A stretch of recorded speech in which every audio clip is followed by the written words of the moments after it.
Hello and welcome to Out and About, a program being brought to you by the Fulton County Board of Commissioners and its Department of Arts and Culture. I'm Jody Franco with GARS, the Georgia Radio Reading Service, and I'm going to be with you for the next 30 minutes to bring you new and interesting information about people, places, and things that I experience while being out and about. Hello and welcome. Today I'm in Midtown Atlanta in the new home of the Synchronicity Theater. Founded in 1997 by 4 women, Synchronicity in just 17 years has grown to a full season of 5 plays with over 8,000 patrons. Known for presenting works from the feminine point of view, the theater is associated with such adjectives as fresh, new, bold, gutsy, collaborative, and fun. I'm so pleased to be chatting today with one of Synchronicity's founders, current producing artistic director Rachel May, and to learn about the name Synchronicity and about all of the other offerings that the theater provides to our community. So, Rachel, welcome to Out and About. Thank you so much for having me. Well, we are in this beautiful space that is unfinished, and I'd like for you to tell me where you are, where Synchronicity is going to be, and what your plans are for the theater. Sure. As you said, we've been around for 17 years, and I like to call Synchronicity my 17-year-old baby, which I co-founded with 3 other women in 97. And we have never had our own home. So we have been called nomadic, we've been called homeless, we've been called itinerant. But basically, for a long time, we went to different spaces based on the project that we were doing or based on where we could find space available at the time we needed it. And that was great for a period of time. But there comes a time in the life of a theater where you want to grow past a certain point. And it's really hard to do that without your own bricks and mortar building because people so often identify the building with the company. We had decided about a year ago that we were going to make our home for a couple of years in one location, and we were going to do that at 14th Street Playhouse. We started doing our season there, and we started getting some attention for being in one place, and it really helped our audience find us. And then unfortunately for us, the building was sold to Savannah College of Art and Design. The first moment was a disappointment, actually became a moment of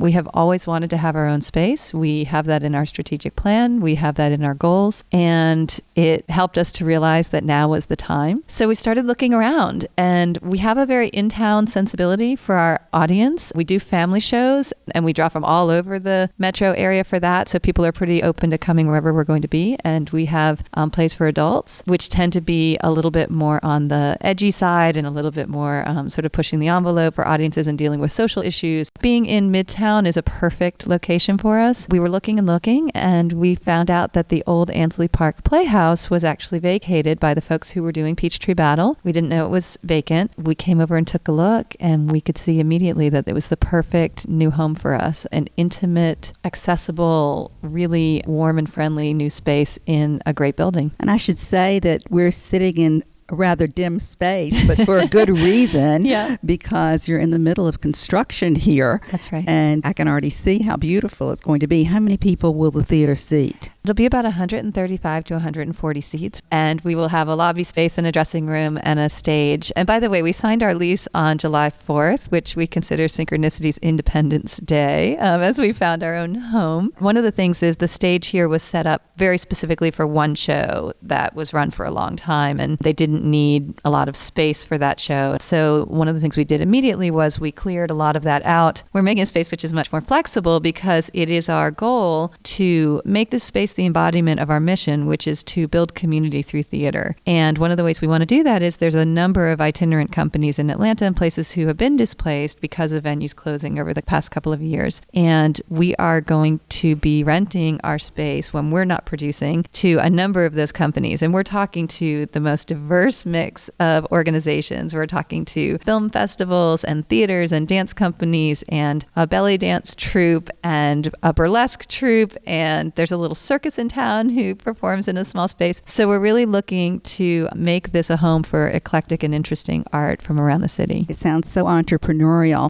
Well, we're in the present, and it's hard not to be in the present because what I'm seeing here is so exciting. But let's go back to the beginning, to your 3 other female colleagues, and the beginning and the establishment of Synchronicity and how it came about. So it all started, an artist named Michelle Pierce and another woman named Julie Ocean said they wanted to get a group of artists together to talk about how we all might come together and do work and do it differently from how it was being done elsewhere. And so they called together a meeting, and about 20 people showed up, including myself and Hope Merlis. And we all talked about what theater might look like. We were all sort of newly out of college and excited, and we wanted to work in different ways with the form and try different things. And we all set some to-dos that had to be done by the next meeting. So at the next meeting, there were about 7 people, and 4 of us had actually done the things that we had promised to do from the last meeting. Well, at the third meeting, there were 4 of us. We realized pretty quickly that we were the ones who had the dedication and also the wherewithal to get started on this enterprise. And Michelle actually introduced the name Synchronicity. She held up a sheet of paper at that initial meeting, and it had the definition of synchronicity, which is a meaningful coincidence. And that has always sort of been our guiding principle. And we're always looking for connection points, and we're looking for ways that we can bring different artists and organizations and ideas together to sort of create that spark for our audiences. And so you have these 4 individuals. I probably can imagine that you guys made all A's in college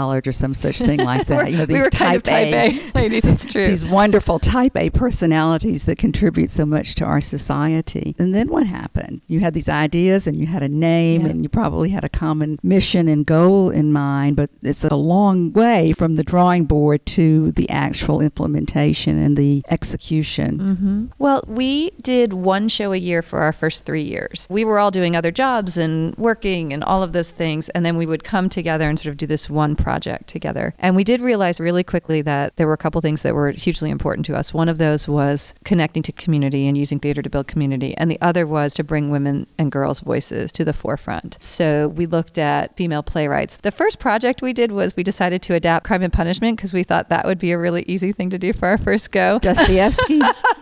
Yes. And we had a bunch of visual artists and a photographer and theater artists, and we put together this workshop production at 7 stages. It was wild and fun. Well, you hear this song about New York, if you could make it there, you can make it anywhere. Right. So I would think that if you executed a play on Dostoevsky's novel, which presumably is the best or one of the best in the world, then you probably could pull anything off. Well, it gave us a certain sense of confidence. I don't know if it was deserved or not, but our first full production was The Famed Courtesans by Afra Bain, who was the first published female playwright in history. We knew that we wanted to really bring women's voices forward. So we did this 1 show a year, and we just kind of got some funding together, and we made a commitment from the beginning that everyone would be paid something. And I think that something for our first couple projects was about $25 each, not just us, but all the artists. And we wanted to make sure that that was a commitment we made to take care of our artists the best way we could. Hope is also an amazing chef, and so we also made a commitment to nurture the artists by feeding them whenever we could. So that was a part of our founding. About 3 years in, we were getting tremendous response from the audiences that we were bringing in, and we were enjoying it more and more. And we were finding it was drawing our focus far more than our other work. We realized that it was time to commit to it in a different way. It was at that point that we got our 501c3 status, and we started planning our first season. And one thing I will say about Synchronicity that has always been very effective is we've grown carefully. We didn't just say, we're starting a theater company and we're going to do 6 shows this first year and it's going to be big. We're going to do all this. I think we were very thoughtful in the way that we approached new programming over time. And so our first season had 2 full shows, and then we added another show the next year, and then we added an outreach program in a small way, and then the outreach program started to grow. So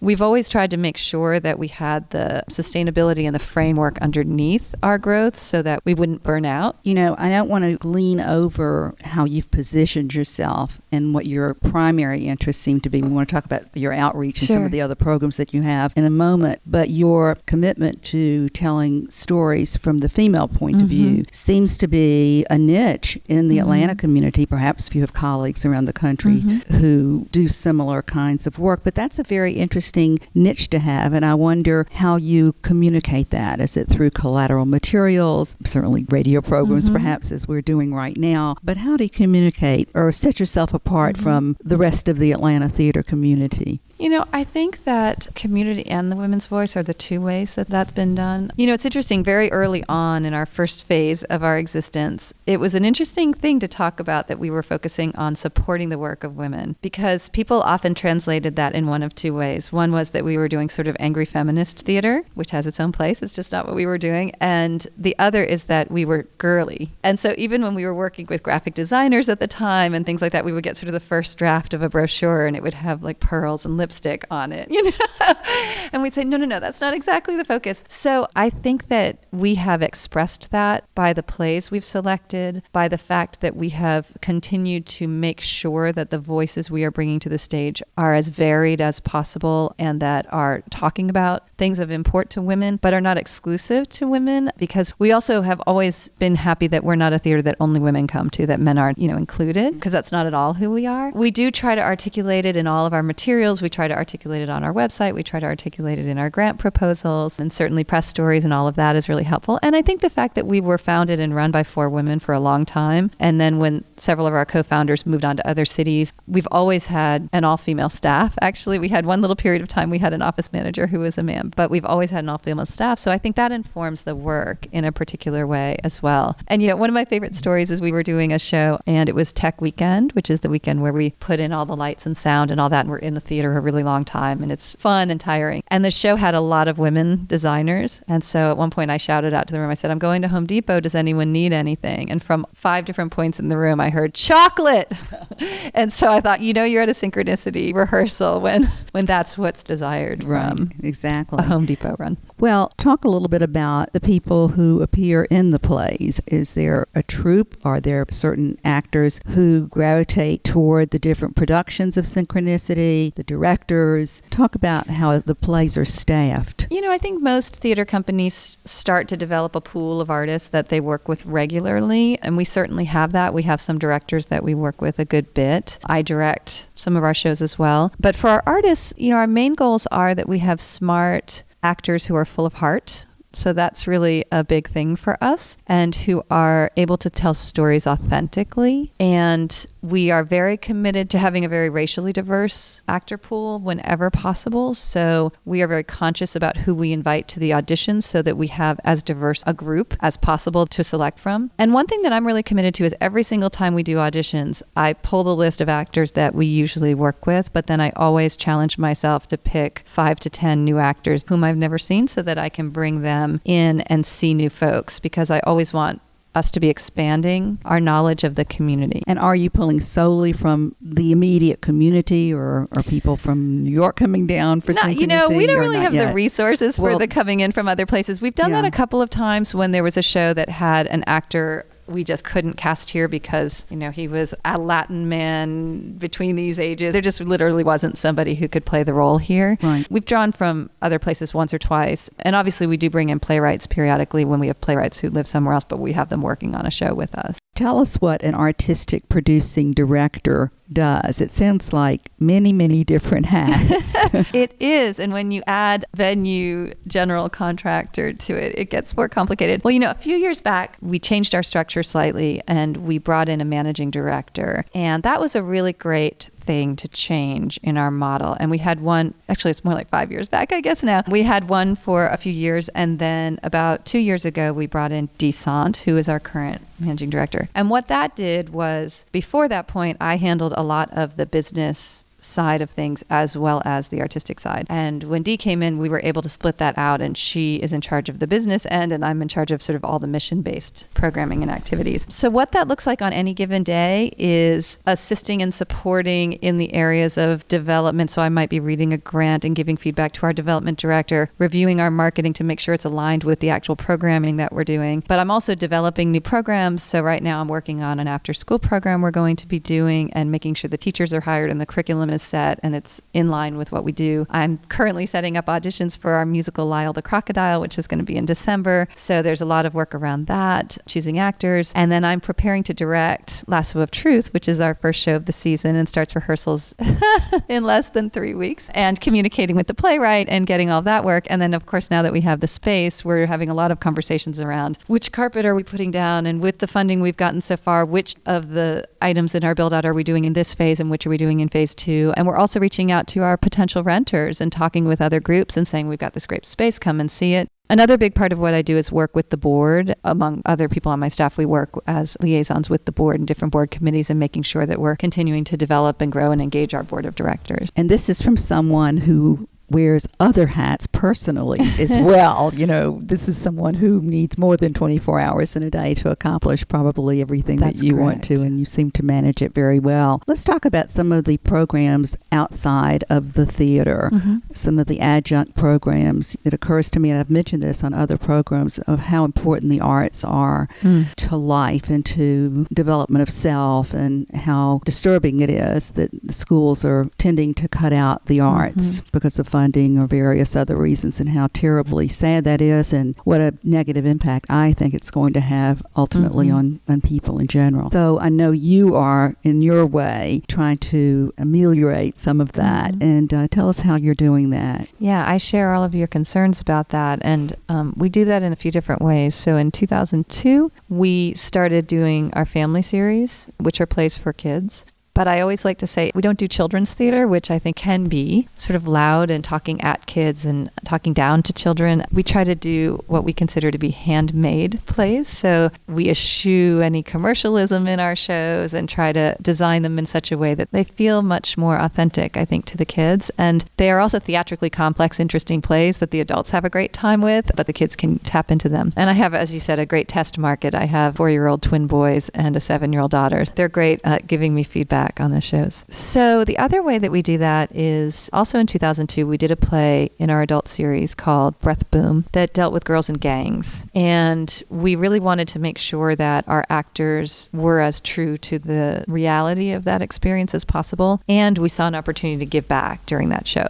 We went into a detention center and we did a workshop with the girls there using our actors as the teachers. And it was such a powerful experience. We thought, we'll just do this one time. It'll be kind of cool for the show, and we'll put it in a grant. That'll be nice. What we realized when we did it was that this was part of our calling and our mission as an organization, and that we had to make this a really full part of what we do. So we started growing the Playmaking for Girls program at that time. That program has started out, like I said, cautiously. We had a couple workshops and it grew and grew. What it looks like now is we do 2-day workshops throughout the year, sometimes in detention facilities, sometimes in group homes, and we've recently added a partnership with a refugee organization in Clarkston, sometimes with refugee girls. And we work with teenage girls between 12 and 18, and we help them connect with each other and write plays about their own lives and then perform them in a staged reading. And that's in 2 days. They get to do that. They write the plays and then perform them. And how excited do they get being involved in a creative activity like that? Oh, it's incredible. In those workshops, sometimes you start off and the first day they're sort of arms closed, looking very skeptical, don't want to talk to each other. And by the end of the second day, they're giggling and laughing and proud of themselves. And you see the teenage girl who is in there come out and see that sense of ownership and, as you mentioned, sense of self, really be empowered. And so we did the workshops, and then we realized that we wanted to have more connection with them. So we started our summer program, which is where we work for a week with girls who are in group homes in a refugee organization. And what we do with them is we take the best plays that were written during the past year in the workshops. We rehearse all week, every day, like they're professional actors. We treat them like they're professional actors. We feed them every day a hot, healthy meal. And then we do a big full performance in front of public audience and give the girls a chance to have a discussion with the audience afterwards, which is really, really interesting to see them talk about the challenges they went through during the week and the things they learned and what that meant to them. Do you ever film that? We do tape it for our own purposes each year, so we do archive that. Actually, a couple years ago, we had a professor from Emory study the program for 3 years and interview girls both on camera and off and interview our teachers. And she wrote a book about our program called Girl Time. And also 2 years ago, we had this documentary film company come in and they also spent some time with us. And they did about a 15-minute short about the program where it's got interviews of the girls and footage of the shows and whatnot. Sounds wonderful. Tell me about the refugee scenario. Are these people fluent in English or are they from all over the world? How did that work? Yeah, they're from all over the world. And this summer is the first time we brought them into the summer programs. I got to take a step back. We've partnered with 2 different groups in Clarkston over the years with different projects because we do a lot of community engagement around our plays. So we did a play years ago called Women in War, where we interviewed almost 50 women whose lives were impacted by war, and we created a theater piece out of it. So at that time, we partnered with Refugee Family Services over in Clarkston. And then with a latter project, we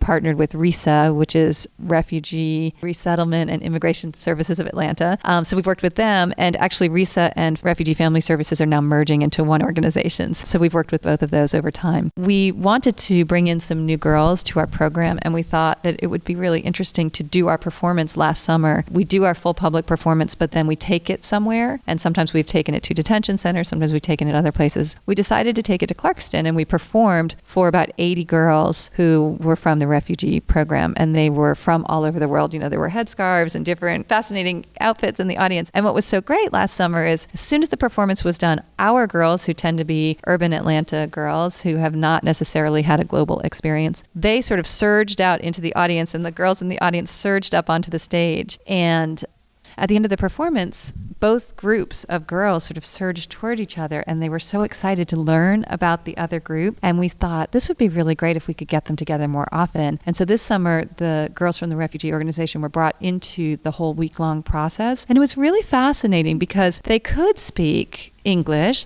They felt nervous because they had strong accents and couldn't speak, obviously, as well as the other girls. And our girls didn't quite understand who they were. I mean, we had girls from Nepal, we had girls from all over the place. And what we also found was some of our regular girls who are from Atlanta, one of them was born in Haiti. And so she was able to sort of connect in a different way. But what was interesting is we were trying to start to explain to them why our girls had accents on day 2 or 3. And we realized that the girls from Atlanta thought that the girls from the different countries maybe weren't very bright, and that's why they couldn't speak English. But when we pulled out a globe and started showing them where they were from, they thought, oh, I've never met someone from Cameroon. I've never met someone from Nepal. And so it started to expand their thinking, and it challenged them all in a really amazing way. And by the end of the week, they were all best buds and enjoying each other. You know, it was a challenge for them to start to get to know each other and really expand their thinking about who a friend might be. Well, what occurs to me as I'm listening is that it has benefits on so many levels. As you're speaking, the first thing that I'm thinking of is that this is an absolute manifestation of synchronicity, whose commitment to connection is paramount. And you've connected these two diverse groups of people in such a powerful way